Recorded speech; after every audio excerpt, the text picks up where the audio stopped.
O grupo terrorista, que foi criado em 1994, voltou ao poderio afegão depois de invadir cidades estratégicas ao longo das últimas semanas. E neste fim de semana, o grupo terrorista entrou na capital Cabul e ontem tomou o poder do Afeganistão, expulsando autoridades existentes no país e assumiu novamente a liderança do Afeganistão.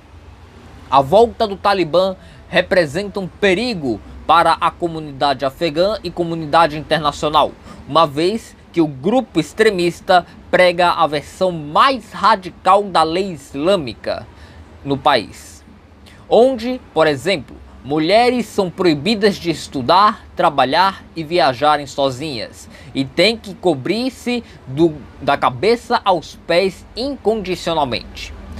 Apedrejamentos e outros tipos de ações cruéis e desumanas são legais na lei do Talibã. A volta do Talibã pegou o mundo e principalmente os Estados Unidos de surpresa. Numa ofensiva de invasão em busca de retomar o poder do Afeganistão, os talibãs começaram ocupando cidades próximas da capital Cabul. Neste fim de semana, a capital se viu cercada pelo grupo extremista que entrou em Cabul neste domingo. O grupo terrorista ficou 20 anos fora do poder do Afeganistão. Chegou ao poderio afegão em 1995. Ficou 6 anos no poder.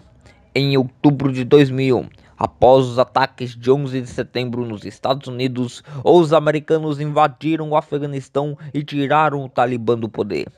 De lá para cá, o grupo se tornou uma organização terrorista ardente, cometendo atentados espalhados pelo Oriente. Com a saída das tropas americanas do país, o Talibã voltou a crescer. A expectativa é negativa.